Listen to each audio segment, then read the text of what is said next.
And Krishna is giving them pleasure from within. They're actually feeling satisfied.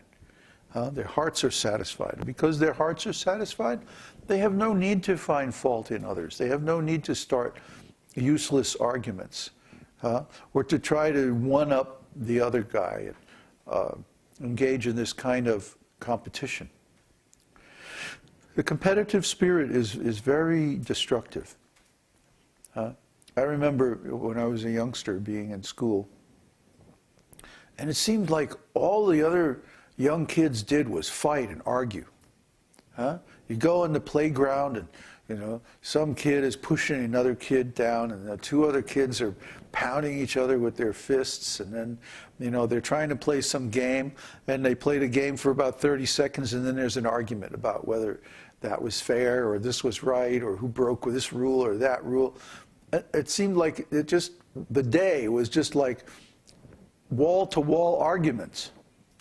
I remember being very disgusted with this. And, you know, sometimes I would see a group of students over on one side, and they were actually relating to one another in a friendly mood. And to me, this was very attractive. Usually it was the older students.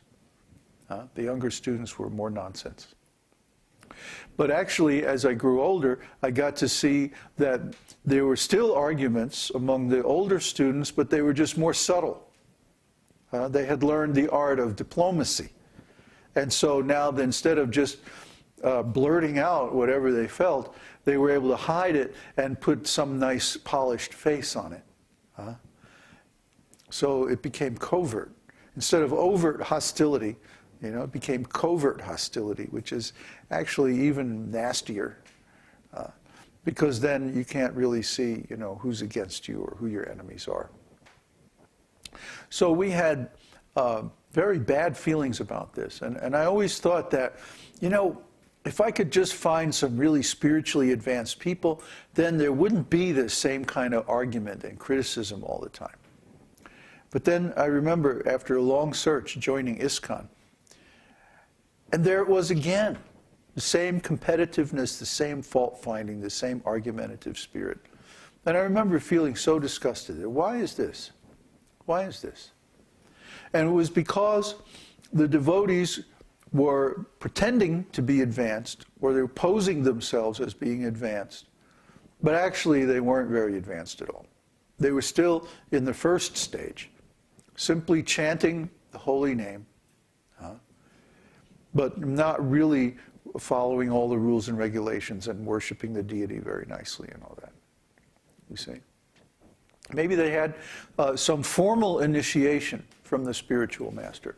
But let's make a distinction right now between formal initiation and real initiation. Okay? The formal initiation is when you go into a temple and a spiritual master gives you a set of beads and a spiritual name, and then you promise to follow rules and regulations of devotional service and chant the holy name and remain true and faithful to your teacher and the sampradaya and like that. Then there's a fire sacrifice, and then everybody has a big feast and goes home. That's the initiation, right? No, no. The initiation is the rest of your life. The initiation is actually following those principles, actually doing the devotional service that you promised to do at the time of initiation. The real initiation means following the instructions of the spiritual master, which are non-different from the instructions of Krishna. So a neophyte tends to get hung up or identify with the external, formal part of the initiation. And you see there's this tremendous arguments going on among the devotees now about what does it mean to get initiated, and what is the role of the person performing the initiation ceremony. You know, is he a guru, is he a ritvik, is he this, is it that, what does it mean? This is all like useless argument. The real meaning is Krishna is giving the instructions how to engage in devotional service in the Shastra. And when we accept initiation, basically we are making a commitment to following those instructions. A lifetime commitment. A total commitment. A commitment that cannot be undone. So if we accept this at its face value, that means the rest of our life we're going to be engaged in that devotional service. The rest of our life we're going to be serving that guru, that sampradaya, that process of devotional service, and ultimately serving Krishna. So the real proof that someone has been initiated is not that they've gone through some ceremony.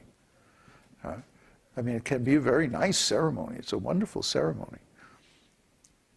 But what is the use of going through a ceremony and then not following the vow or not following the promise that you make at the time of initiation? What's the good of going through the ceremony and then fighting and bickering with your god brothers, or refusing to follow the orders of the spiritual master, or falling down from the standard of pure devotional service? What's the use of going through a big ceremony or having a very nice, beautiful temple, very expensive construction, all nicely decorated and so on and so forth, if nobody's happy inside? What's the use of it? What's the use if everyone's bickering and fighting and arguing? So sometimes, actually this was stated by Bhaktisiddhanta.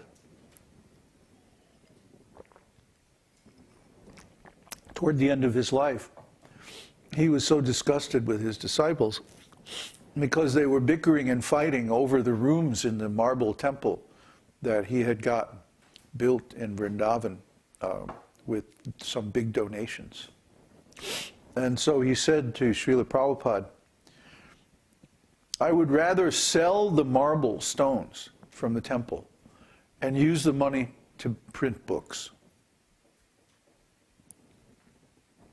In other words, I would rather preach nicely instead of simply sitting in the temple and, admiring the beautiful construction work and then bickering and fighting over who gets the best room.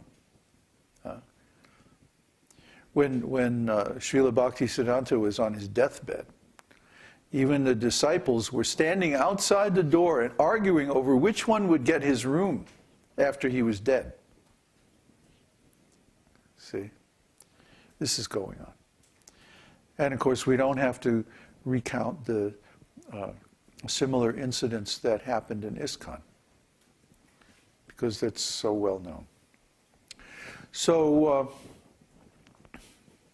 that's the neophyte stage of devotional service. The madhyamadhikari stage, when one is initiated by the spiritual master and actually initiated, not just with the ceremony, but really following the process, really following the stages of devotional service. Bhajana kriya, which is the stage in which you take a formal initiation, should very quickly lead to anartha nivritti. Anartha nivritti means that all of the unwanted qualities and activities go away. And we're going to devote several classes when we finish Nectar of Instruction to going through these anarthas and how to overcome them. Because we want our students to be free from these anarthas so they can become steady and develop a taste for devotional service and become attached to Krishna. And because of that, start feeling devotional ecstasies and love. Because that's the real aim. It's not just to have a big position, to be a big senior man in the devotional organization. And it's not about, selling lots of books or getting big donations or collecting. Actually, in the very first, the second verse of Nectar of Instruction, Rupa Goswami warns against collecting too much. atyahara. Atyahara means collecting too much or eating too much. If you eat too much, then you become lazy. You can't do nice service. So, collecting too much means collecting more funds than are required for preaching. You see? If you collect too much money, then the tendency or the temptation will be to just sit around and not go out preaching. But a devotee's duty is to preach. A devotee's purpose is to preach and help others understand this science of devotional service. So if we don't do that, we're not going to be fully pleasing to Krishna. But what's the use of living in Krishna's temple if we're not pleasing to Krishna? What's the use of putting on devotional clothing and